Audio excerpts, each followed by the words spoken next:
করোনাকালের budget কাল ঘাটতি 2 লাখ কোটি টাকা, বাস্তবায়নী চ্যালেঞ্জ বলছেন বিশেষজ্ঞরা।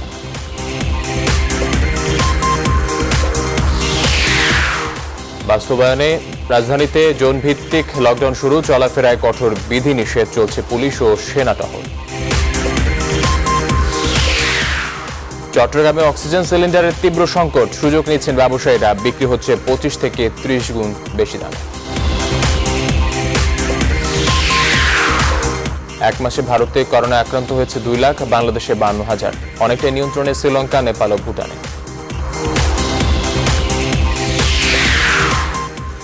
চোখের জলে ফ্লাইটকে চিরবিদায় জানালো যুক্তরাষ্ট্র, দেশে দেশে বর্ণবাদ বিরোধী বিক্ষোভ চলছে। করোনাকালে ক্রিকেটের বেশ কিছু নিয়ম পরিবর্তন করল আইসিসি, বলে থুতু মাখালে কাটা যাবে 5 run. Rainbow allrounder exterior paint, বাংলাদেশের আবহাওয়া উপযোগী একমাত্র পেইন্ট। নিউজ 24 বেলা 12টার সংবাদে সবাইকে স্বাগত। দেখছিলেন সংবাদ শিরোনাম, এবার বিস্তারিত। শুরুতেই আসছে বাজেট নিয়ে আমাদের বিশেষ আয়োজন।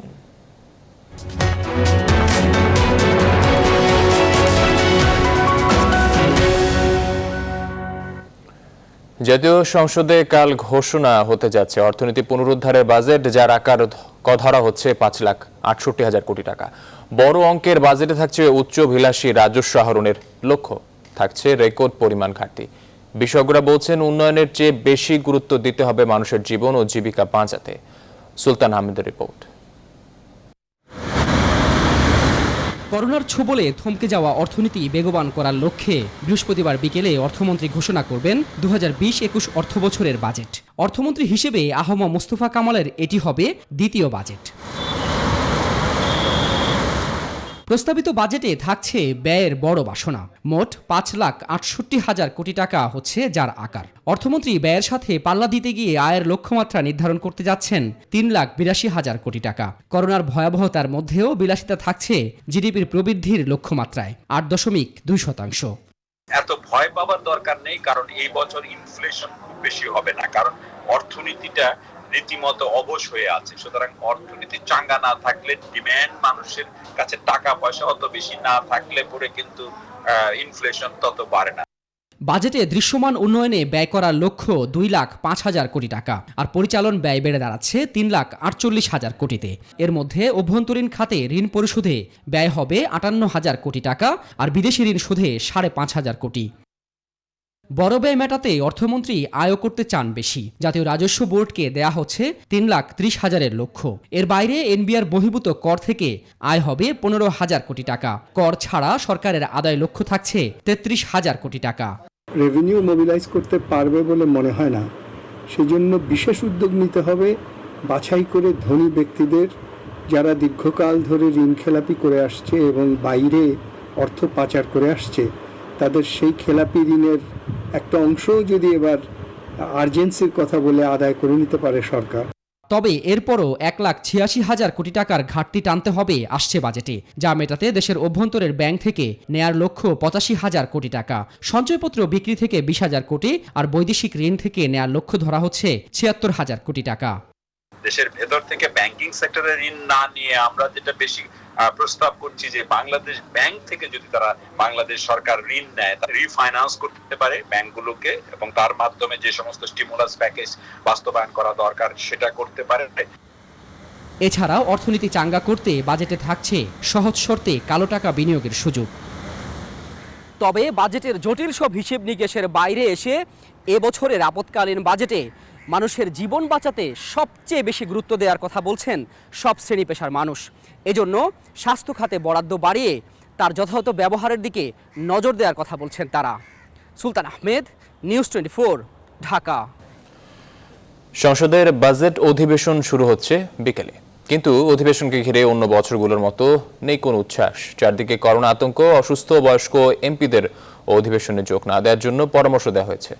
পুরো অধিবেশনে একজন এমপিকে সর্বোচ্চ 3 দিন অংশ নিতে বলা হয়েছে। প্রতিদিন গড়ে সর্বোচ্চ 100 এমপি অধিবেশন কক্ষে উপস্থিত থাকবেন। এমপিদের পাশাপাশি মন্ত্রীদেরও শিডিউল অনুযায়ী অধিবেশনে যোগ দিতে বলা হয়েছে। আগামীকাল বৃহস্পতিবার 2020-21 অর্থ বছরের বাজেট উপস্থাপন করবেন অর্থমন্ত্রী আহম মোস্তফা কামাল। সংসদের শুরুর দিনে চিরাচরিত কার্য উপদেষ্টা কমিটির বৈঠক এবার হচ্ছে না। বাজেট অধিবেশন উপলক্ষে সংসদ এলাকায় কড়া নিরাপত্তা ও স্বাস্থ্য সুরক্ষার ব্যবস্থা নেওয়া হয়েছে। নিরাপত্তা বাহিনীর পরামর্শ অনুযায়ী অধিবেশন সংশ্লিষ্ট প্রায় সব কর্মকর্তার কোভিড-19 পরীক্ষা করা হয়েছে। এতে অন্তত 43 জনের করোনা পজিটিভ ফল পাওয়া গেছে। করোনা আক্রান্ত হয়ে বেশ কয়েকজন এমপিও চিকিৎসাধীন রয়েছেন।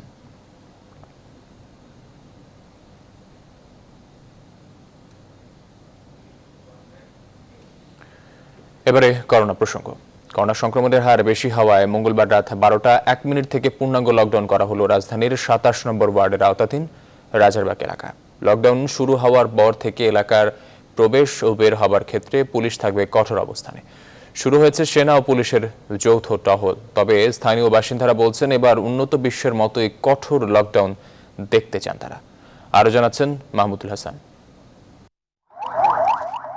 অবশেষে পূর্বের ঘোষণা অনুযায়ী মঙ্গলবার রাত 12টা 1 মিনিটে লকডাউন করা হলো রাজধানীর পূর্ব রাজাবাজার এলাকাটি। করোনা আক্রান্ত রোগীর ঘনত্ব বেশি হওয়ায় সংক্রমণ ঠেকাতে আগামী 2 সপ্তাহ বন্ধ থাকবে ওই এলাকার সবগুলো প্রবেশপথ।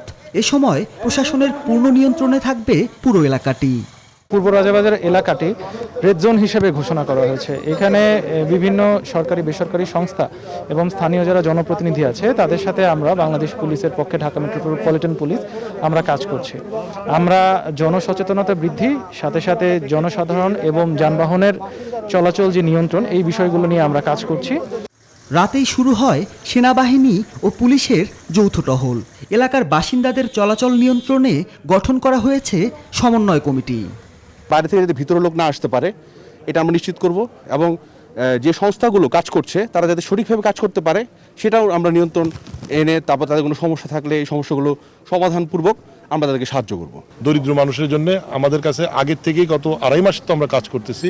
আমাদের কাছে দরিদ্রের একটা লিস্ট আছে, সেই লিস্ট অনুযায়ী আমরা আমাদের ত্রাণের ব্যবস্থা রাখছি। এর আগে সারাদিন রাজাবাজার এলাকায় মাইকিং করে জানানো হয় রাত থেকেই কার্যকর হচ্ছে পূর্ণাঙ্গ লকডাউন। পরবর্তীতে রাজধানীর ওয়ারিসহ রেড জোনের আওতায় থাকা এলাকাগুলোতেও পূর্ণাঙ্গ লকডাউন বাস্তবায়নের কথা জানিয়েছে প্রশাসন। মাহমুদুল হাসান, নিউজ 24, ঢাকা। নিয়ন্ত্রণহীন করোনা উপসর্গের ঔষধের বাজার। স্কাবো 6, এভেরা 6, ডক্সিক্যাপ, জিং বি এমনকি 10 টাকা মূল্যের নাপা এক্সট্রা ও সিভিটের দাম নিয়ে রয়েছে ক্রেতাদের ক্ষোভ। ঔষধ কোম্পানির প্রতিনিধিরা বলছেন চাহিদা বেশি থাকায় অসাধু ব্যবসায়ীরা দাম বৃদ্ধি করছে। বিস্তারিত আলী তালুকদারের রিপোর্টে। কোভিড-19 আক্রান্তের সংখ্যা যতই বাড়ছে একই সাথে কমতে শুরু করেছে ওষুধ সরবরাহের সংখ্যা। পর্যাপ্ত ওষুধ না পেয়ে দুর্ভোগের শিকার হচ্ছেন আক্রান্ত রোগী ও তার স্বজনরা। যেমন ইনহেলারটা লাগতেছে সবচেয়ে বেশি, এখন অক্সিজেনটা লাগতেছে, এটা তো আছেই। তো এগুলো দামগুলো কমানো উচিত। তো মানুষের মধ্যে তো মূল্যবোধটা নাই যে এই মানে একটা মানে কতগুলো মানুষ ইনফেক্টেড, সো এখানে আমাদের দাম কমানো উচিত, সেই জায়গায় আমরা বাড়াইতেছি। আমি গত কয়েকদিনে যা দেখলাম এক এক জায়গায় এক এক রকম দাম নিচ্ছে। এগুলো তো অসাধু ব্যবসায়ীরা, এগুলোর সাথে আমরা কিভাবে কোপ করবো জানি না। ঔষধ কোম্পানির এই প্রতিনিধি জানান বাজারে কিভাবে বাড়ছে করোনা ভাইরাস আক্রান্ত রোগীদের ওষুধের দাম। কোম্পানি ডিক্লিয়ারলি বাড়ে না, কিন্তু কাস্টমারের চাহিদাটাকে এক প্রকার ব্ল্যাকমেইল করছে আপনার দোকানদার। করোনা রিলেটেড যে মেডিসিনগুলো আছে, সিবিট এক পাতার দাম হচ্ছে 20 টাকা। এই সিবিট এখন কোনো দোকানে 30 টাকা পাতা বিক্রি করতেছে। এরপরে ধরেন আইভেরা 6, এটা এক পাতার দাম হলো আপনার 40 টাকা। এটা দেখা গেল 100 টাকাও বিক্রি করতেছে। তারপরে আপনার স্কেবো 6, তারপরে আপনার দেখা গেল যে কেবিক্সি, এগুলো আপনার 120 টাকারটা 150 টাকা। তারপরে হলো আপনার ফেক্সিফেনাডিন শর্ট, ম্যাক্সিমাম কোম্পানি ফেক্সিফেনাডিন শর্ট, এটার দামটা আপনার 80 টাকারটা অনেক সময় 90 টাকা 100 টাকা এরকম হচ্ছে। স্কেবো 6 আপনার এটা চাহিদাটা অনেক বেশি, এইটাতেই আপনার বেশি দুর্নীতিটা হচ্ছে। পাইকারি ওষুধ বিক্রেতারা দোষারোপ করছেন খুচরা বিক্রেতা ও ওষুধ কোম্পানিগুলোকে। আমরা অর্ডার দিলেও কোম্পানির কাছ থেকে পাইতেছি না, নাপাটাও না পাই, সেগুলো মানুষের চাহিদা বেশি কিন্তু সরবরাহ আমাদের কম হয়। সুবিধাভোগী কিছু ব্যবসায়ী আছে মহল্লার ভিতরে, ওরা দাম যা লেখা আছে তার চেয়ে বেশি দিতেছে, কিছু সুবিধা ভোগ করতেছে। মহামারী ভাইরাসের এই ক্রান্তিকালে ওষুধ প্রশাসনকে নিয়মিত বাজার মনিটরিং করার দাবি জানান করোনা আক্রান্ত রোগীর স্বজনরা। আলী তালুকদার, নিউজ 24, ঢাকা। চট্টগ্রামে করোনার সংক্রমণ বাড়ছে মৃত্যুর সংখ্যাও, আর এর মাঝে তীব্র সংকট দেখা দিয়েছে অক্সিজেন সিলিন্ডারের। অথচ এখন অক্সিজেন চাহিদা স্বাভাবিকের চেয়ে কয়েক গুণ বেড়েছে। এই অবস্থা 20 থেকে 25 গুণ বেশি দামে বিক্রি হচ্ছে সিলিন্ডার। এমনকি ভ্রাম্যমাণ আদালতের অভিযানও পরিস্থিতির উন্নতি করতে পারছে না। লাভ বেশি হওয়ায় অনেক বিক্রেতা লাইসেন্স ছাড়াই পণ্য বিক্রি করছেন বলেও অভিযোগ রয়েছে। নয়ন বড়ুয়া জয়ের তথ্য ও ছবিতে ডেস্ক রিপোর্ট। করোনা সংক্রমণের সবচেয়ে খারাপ দিক শ্বাসকষ্ট হওয়া। তীব্র শ্বাসকষ্টে ভোগা রোগীদের বেলায় একমাত্র সমাধান কৃত্রিম অক্সিজেন সরবরাহ। কিন্তু এই পণ্যই এখন সোনার হরিণ হয়ে গেছে বন্দরনগরে। স্বাভাবিক সময়ে অক্সিজেনের দৈনিক চাহিদা 300 সিলিন্ডার। বর্তমানে এই চাহিদা বেড়েছে 3 থেকে 4 গুণ। এই সুযোগকেই কাজে লাগিয়েছেন বিক্রেতারা। বাজারে মাত্র 1,500 টাকার সিলিন্ডারের দাম এখন 20 থেকে 25,000 টাকা। তবুও মিলছে না এই পণ্য। 12টায় এসেছি, আসার পর থেকেই দোকানে এই ব্যানার এবং লেখা আছে সাময়িকভাবে আমরা বিক্রি করছি না, রিফিলও করছি না। সিলিন্ডার পর যে ফ্লো মিটার থাকে, যেটা দিয়ে অক্সিজেনের আপনার পরিমাপ করা যায়, সেটাও 5 থেকে 6 গুণ দাম নেওয়া হচ্ছে। এতদিন সিলিন্ডারের সংকটের কথা বলা হলেও গেল কয়েকদিনে ভ্রাম্যমাণ আদালতের অভিযানে জানা যায় আদতে কোনো সংকট নেই গোডাউনগুলোর। অক্সিজেন সিলিন্ডার এখানে আছে, কিন্তু তারা এখানে সংকট সৃষ্টি করে তারা আপনার ওই প্রফিট করার জন্য পায়তারা করতেছিল। চট্টগ্রামের বিস্ফোরক পরিদপ্তরের কর্মকর্তারা বলছেন, লাভজনক হওয়ায় এই ব্যবসায় লাইসেন্স না নিয়েই অনেকে নেমে পড়েছেন। তাদের ব্যাপারে কঠোর হওয়ার ইঙ্গিত দিয়েছে পরিদপ্তর। লাইসেন্সবিহীনভাবে কোনো প্রকার অক্সিজেন সিলিন্ডার রিফিল বা ভর্তি করতে পারবে না। যে ব্যক্তি এটা লঙ্ঘন করবে তার ন্যূনতম 2 বছর থেকে 5 বছরের কারাদণ্ড। বিক্রেতাদের বক্তব্য অবশ্য ভিন্ন। বলছেন, বিস্ফোরক পরিদপ্তরের গড়িমসির কারণেই লাইসেন্স নেন না তারা। এছাড়া পণ্যের দাম বেড়েছে মধ্যস্বত্বভোগীদের কারণে। কয়শবার গেছি লাইসেন্সের জন্য, জানেন আপনারা এটা দুবারে ধর্ণা দিয়ে লাইসেন্স পাচ্ছি না। আমি যার থেকে জমি কিনছি তার থেকে আমার হাতে সামগ্রী লাভ করে বিক্রি করছি। এটা যদি বেশি দামে হয়ে থাকে তাহলে আমার করার কিছু নাই।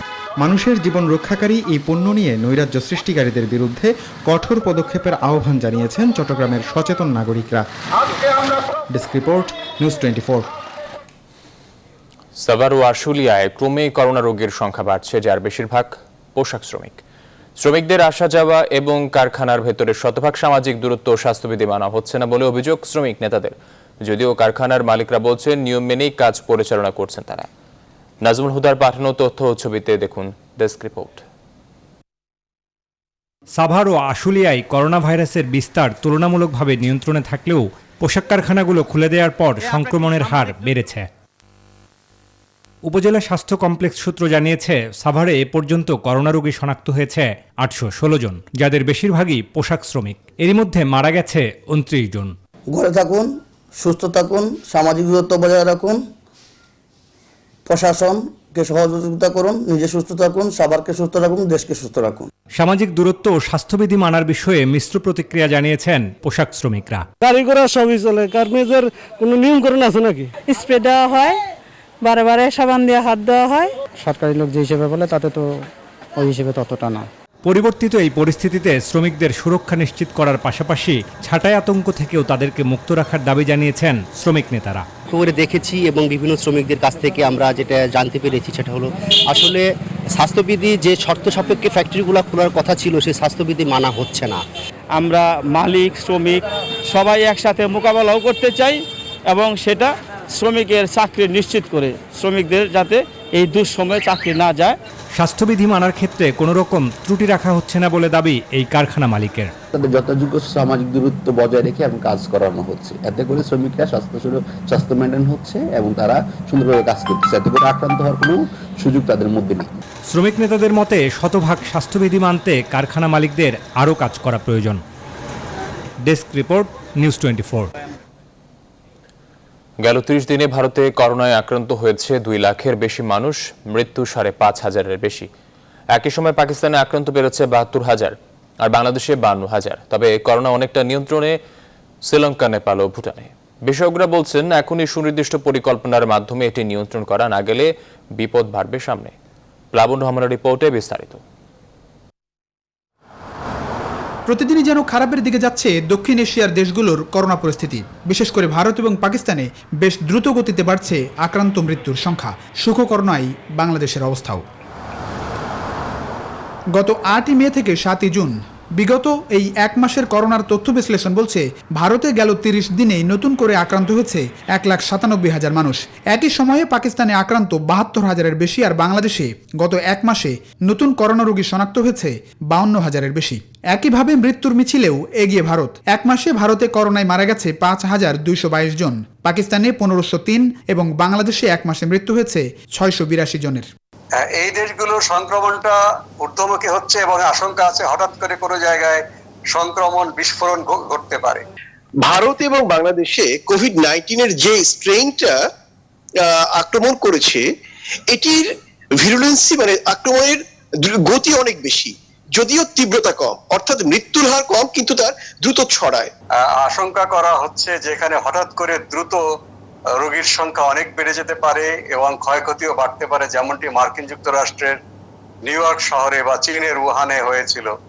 তবে দক্ষিণ এশিয়ার দেশগুলোর মধ্যে করোনা নিয়ন্ত্রণে বেশ ভালো অবস্থায় নেপাল, ভুটান এবং শ্রীলঙ্কা। গত এক মাসে শ্রীলঙ্কায় নতুন আক্রান্ত মাত্র 1,000, নেপালে আক্রান্ত 3,340, আর ভুটানে এক মাসে আক্রান্ত মাত্র 52 জন। বিগত এক মাসে নেপালে মারা গেছে 14 জন, শ্রীলঙ্কায় মৃত্যু মাত্র 2 জনের, আর এখন পর্যন্ত ভুটানে কারো জীবন কেড়ে নিতে পারেনি করোনা। সেটা ঠেকানোর জন্যই সর্বাত্মক প্রচেষ্টা চলছে এবং সেজন্যই বাংলাদেশেও লাল এলাকা, হলুদ এলাকা, সবুজ এলাকা করা হয়েছে, ভারতেও তাই। করোনা ভাইরাস সম্পর্কে আমরা খুব কম জানি এবং সামনে কি ঘটবে সেটা নিশ্চিত করে বলা সম্ভব না। তবে দক্ষিণ এশিয়ার এমন চিত্র যেন কিছুই নয় করোনার বর্তমান হটস্পট ব্রাজিলের কাছে। গেল এক মাসে ব্রাজিলে আক্রান্ত বেড়েছে প্রায় 6 লাখ। করোনার ভয়াল থাবায় 30 দিনে জীবন গেছে 28,000-এর বেশি মানুষের। প্লাবন রহমান, নিউজ 24, ঢাকা। সংবাদের এই পর্যায়ে নিচে একটি বিরতির সঙ্গে থাকুন। বিরতির পর আবারও স্বাগত সংবাদে। রংপুরের চরাঞ্চলে নদী ভাঙন এলাকায় ত্রাণ সহায়তা কার্যক্রম পরিচালনা করছে সেনাবাহিনী। বিস্তারিত জানাতে চট্টগ্রাম থেকে যুক্ত হচ্ছেন সহকর্মী রেজাল করিম মানিক। মানিক, আপনার কাছ থেকে জানতে চাচ্ছিলাম সেনাবাহিনীর পক্ষ থেকে ক্ষতিগ্রস্ত কি সংখ্যক মানুষের মধ্যে ত্রাণ বিতরণ করা হচ্ছে, আপনি কি দেখছেন বাস্তব চিত্র আমাদের জানাবেন।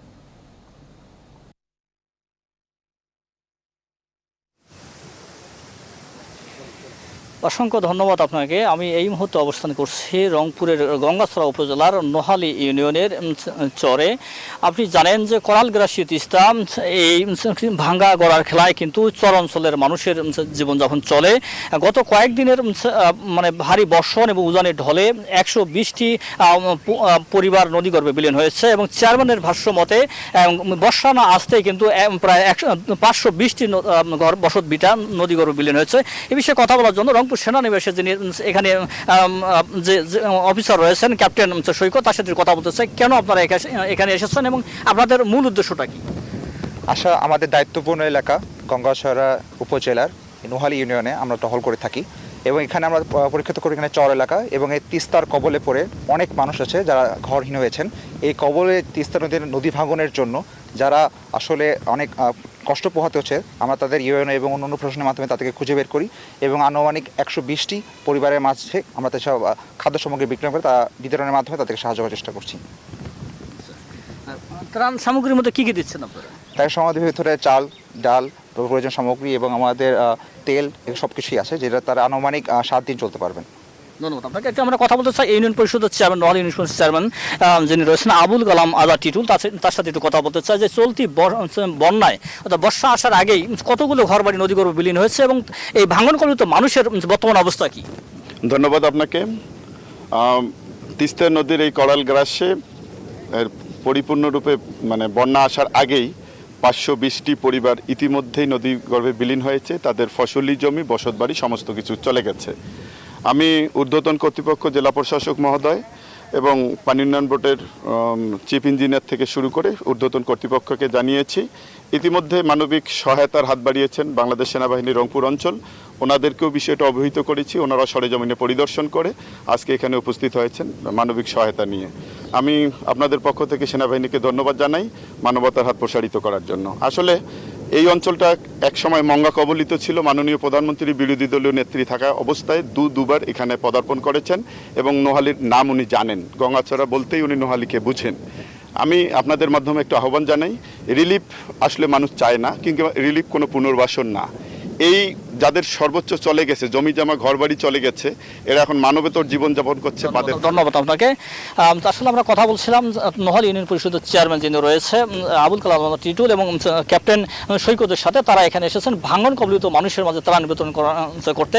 একটি বিষয় বলে রাখি, বর্ষা আসার আগে রংপুর, কুড়িগ্রাম, লালমনিরহাট এবং গাইবান্ধা এই তিস্তার বিস্তীর্ণ এলাকায় প্রায় হাজারেরও বেশি পরিবার নদীগর্ভে বিলীন হয়েছে। ভাঙনের শিকারের অবস্থায় রয়েছে আরও কয়েকশো পরিবার। এই তিস্তার পানি যতই বাড়ছে, ভাঙনের প্রকোপ ততই বাড়ছে। তো এই ছিল আমার কাছ থেকে নোহালী থেকে সর্বশেষ। ফিরে যাচ্ছি স্টুডিওতে। ধন্যবাদ আপনাকে। দর্শক, সেনাবাহিনীর পক্ষ থেকে নদী ভাঙন মানুষের মাঝে ত্রাণ বিতরণের খবর রংপুর থেকে জানাচ্ছিলেন সহকর্মী রেজাল করিম মানিক। খুলনা শহরে করোনা আক্রান্তের সংখ্যা বাড়ছে দিনে দিনে। বিশেষ করে দোকানপাট খোলার পর থেকে সংক্রমণের সংখ্যা উদ্বেগজনক হারে বেড়েছে। এভাবে চললে পরিস্থিতি ভয়াবহ হতে পারে বলে আশঙ্কা করা হচ্ছে। এমন বাস্তবতায় আগামীকাল থেকে আবারও দোকানপাট বন্ধ ঘোষণা করা হয়েছে। শামসুজ্জামান শাহিনের তথ্য ও ছবিতে ডেস্ক রিপোর্ট। ঈদের আগে খুলনায় করোনা শনাক্তের সংখ্যা ছিল নগণ্য। চলতি মাসের 2 তারিখ পর্যন্ত মোট শনাক্ত হয় 84 জন। কিন্তু 1 জুন থেকে দোকানপাট ও শপিং মল খুলে দেয় নগর জুড়ে মানুষের আনাগোনা বেড়ে যায়। শহরে এখন প্রয়োজন কিংবা অপ্রয়োজনে মানুষের সংখ্যা স্বাভাবিক সময়ের মতোই। স্বাস্থ্যবিধি মানার ক্ষেত্রেও রয়েছে চরম উদাসীনতা। এই অবস্থায় 1 জুনের পর 7 দিনেই রোগী শনাক্ত হয় 133 জন। বর্তমানে খুলনা জেলায় মোট শনাক্ত 217 জনের 142 জনই নগরবাসী। চিকিৎসকরা বলছেন ক্রমেই জটিল হচ্ছে পরিস্থিতি। খুলনাটা যেভাবে হয়তো মানুষের আনাগোনা এখানে বেশি হয়েছে, সেটা একটা হতে পারে। আর দ্বিতীয় আরেকটা হতে পারে, যেটা হচ্ছে সচেতনতা। সংক্রমণ ঠেকাতে তাই আবারও নিষেধাজ্ঞা জারি করেছে সিটি কর্পোরেশন। মেয়র বলছেন বুধবার থেকে দোকানপাট 2 সপ্তাহের জন্য বন্ধ ঘোষণা করা হয়েছে। বিভিন্ন এলাকা থেকে লোকজন আসার কারণে এখন এটা ছড়াই গেছে। আমরা যাতে এটা বন্ধ করার জন্য বৃহস্পতি থেকে 15 দিনের জন্য সমস্ত দোকানপাট আমরা মানুষের চলাচল আমরা করব। সংক্রমণ বাড়লেও সীমিত আকারে অফিস খোলা রাখার কথা জানিয়েছেন জেলা প্রশাসক। এছাড়া নগরে যাত্রীবাহী বাস প্রবেশে দেয়া হয়েছে নিষেধাজ্ঞা। খুলনা শহরে একমাত্র বাস স্ট্যান্ড ছাড়া আর কোথায় কোনো বাস আসতে পারবে না। সকল বাস স্ট্যান্ডে থাকবে। অন্য জায়গায় বাস স্ট্যান্ড আসলে আমরা তাদেরকে জেল জরিমানার ব্যবস্থা গ্রহণ করব। যাত্রীবাহী বাস প্রবেশ না করলেও যাত্রীরা ঠিকই ঢুকছেন শহরে। পরিস্থিতির উন্নয়নে সুরক্ষা সামগ্রী ব্যবহার নিশ্চিতে 2 সপ্তাহের জন্য বাড়ছে ভ্রাম্যমাণ আদালতের সংখ্যা। Desk report, news 24। বিশ্বজুড়ে 24 ঘন্টায় আরও প্রায় 4800 প্রাণ কেড়ে নিল করোনা ভাইরাস। এ নিয়ে মৃতের সংখ্যা ছুঁয়েছে 4,13,003 জনে। নতুন সংক্রমণ শনাক্ত হয়েছে 1,21,000। আক্রান্তের সংখ্যা ছাড়িয়েছে 73,12,198 জন। মঙ্গলবার দিনের সর্বোচ্চ মৃত্যু দেখেছে ব্রাজিল। মারা গেছেন 1200 মতো মানুষ। মোট মৃত্যু 38,500। আক্রান্ত 7.5 লাখ। যুক্তরাষ্ট্রে প্রাণ গেছে 1,000-এর বেশি মানুষের। দেশটিতে মৃতের সংখ্যা 1,14,000 ছাড়িয়েছে। মোট আক্রান্ত 20.5 লাখ। 600 প্রাণহানি হয়েছে মহামারীর আরেক নতুন হটস্পট মেক্সিকোতে। মোট মৃত্যু 14,000-এর বেশি। এছাড়া যুক্তরাজ্য সহ ইউরোপের সব দেশে নতুন সংক্রমণ ও মৃত্যু কমেছে। ভারতে করোনার সংক্রমণ হু হু করে বাড়ছে। এরই মধ্যে আরও আতঙ্কের খবর দিল দিল্লি দুর্যোগ ব্যবস্থাপনা কর্তৃপক্ষ বা DDMA। সংস্থাটি বলছে ভারতের রাজধানী অঞ্চল দিল্লিতে আগামী 31 জুলাইয়ের মধ্যে প্রায় 5,50,000 মানুষ করোনা ভাইরাসে আক্রান্ত হিসেবে শনাক্ত হতে পারে। সারা বিশ্বে এ পর্যন্ত সুস্থ হয়ে বাড়ি ফিরেছেন প্রায় 36 লাখ মানুষ।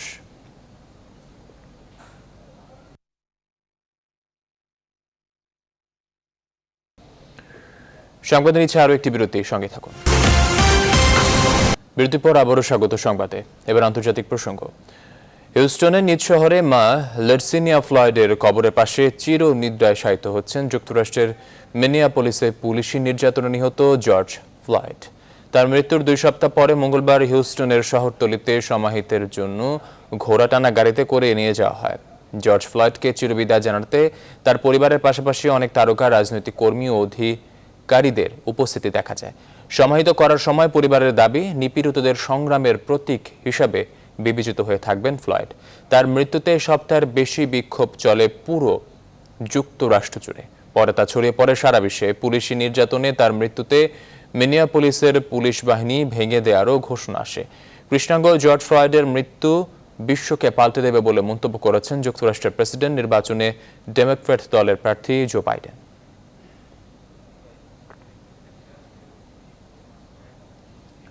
আবারও বিরতি নিচ্ছি, সঙ্গে থাকুন। বিরতির পর আবারও স্বাগত সংবাদে। এবারে খেলার সংবাদ। করোনা থেকে বাঁচতে ইতিমধ্যে ফুটবলে বেশ কিছু নিয়ম সংশোধন করেছে ফিফা। এবার সেই পথেই হাঁটল ক্রিকেটের সর্বোচ্চ নিয়ন্ত্রক সংস্থা আইসিসি। আগামী মাস থেকে মাঠের ক্রিকেটে দেখা যাবে নতুন নিয়মগুলো। এর মধ্যে কোভিড-19 রিপ্লেসমেন্ট, বলে লালা মাখানো নিষিদ্ধ সহ দেখা যাবে আরও নতুন কিছু নিয়মকানুন। বিস্তারিত গালিব ইবনে রিয়াজের রিপোর্টে। পৃথিবী থেকে বিদায় নিতে নাছোড়বান্দা করোনা ভাইরাস। করোনা মহামারীর প্রাদুর্ভাবের পর থেকেই থমকে যায় এই গ্রহের মানুষগুলোর স্বাভাবিক জীবন। স্থবিরতা গ্রাস করে মাঠের খেলা ক্রিকেটকেও, কিন্তু আর কত। তাই পুরনো অনেক নিয়মকে বদলে দিয়ে বা নতুন নিয়ম সংযোজন করেই আগামী মাসে ইংল্যান্ড ওয়েস্ট ইন্ডিজের টেস্ট সিরিজ দিয়েই শুরু হচ্ছে মাঠের ক্রিকেট। অনিল কুম্বলের নেতৃত্বে আইসিসি প্রধান নির্বাহী কমিটির বৈঠকে অবশেষে সিদ্ধান্তে অনড়, বলে আর লাগানো যাবে না মুখের লালা। কারণ করোনা ভাইরাসের কারণে আবারও মাঠের ক্রিকেটকে থামিয়ে দিতে এই লালাই যথেষ্ট।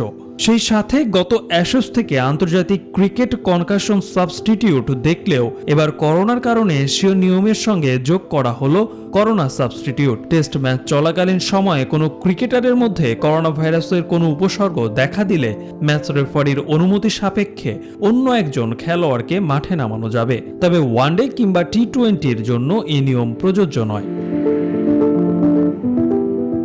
স্বাভাবিক সময়ে যে কোনো সিরিজ আয়োজনে অন্তত একজন নিরপেক্ষ দেশের আম্পায়ার থাকা বাধ্যতামূলক ছিল। তবে নতুন নিয়মে করোনাকালীন সময়ে যে কোনো দেশ চাইলে স্থানীয় আম্পায়ার দিয়েই ম্যাচ পরিচালনা করতে পারবে। এক্ষেত্রে বাড়তে পারে ভুল সিদ্ধান্ত, আর তাই প্রতি দলের জন্যই থাকছে বাড়তি একটি রিভিউ। এতদিন ধরে সীমিত ওভার ক্রিকেটে অনুমতি থাকলেও আগামী 12 মাসের জন্য টেস্ট ক্রিকেটের জার্সিতে বাড়তি লোগো ব্যবহারের অনুমতি দিয়েছে আইসিসি। নতুন নিয়ম কিংবা পুরনো নিয়মকে বিদায়, মাঠের ক্রিকেটে ফিরে আসুক পুরনো উন্মাদনা, এমনটাই আশা খেলাপ্রেমী কোটি মানুষের। গালিব ইবনে রিয়াজ, নিউজ 24। সংবাদ শেষ করব, তার আগে শিরোনামগুলো জানিয়ে দিচ্ছে আরেকবার। করোনাকালের বাজেট কাল ঘাটতি 2 লাখ কোটি টাকা, বাস্তবায়নী চ্যালেঞ্জ বলছেন বিশেষজ্ঞরা।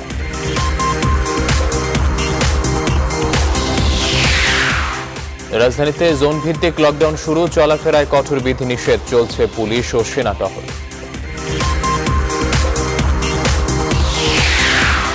চট্টগ্রামে অক্সিজেন সিলিন্ডারের তীব্র সংকট, সুযোগ নিচ্ছেন ব্যবসায়ীরা, বিক্রি হচ্ছে 25 থেকে 30 গুণ বেশি দাম। এক মাসে ভারতে করোনায় আক্রান্ত হয়েছে 2 লাখ, বাংলাদেশে 52,000, অনেকটাই নিয়ন্ত্রণে শ্রীলঙ্কা, নেপাল ও ভুটানে।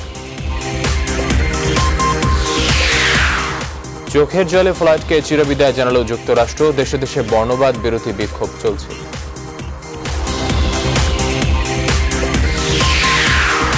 করোনাকালে ক্রিকেটের বেশ কিছু নিয়ম পরিবর্তন করল আইসিসি, বলে থুতু মাখালে কাটা যাবে 5 রান।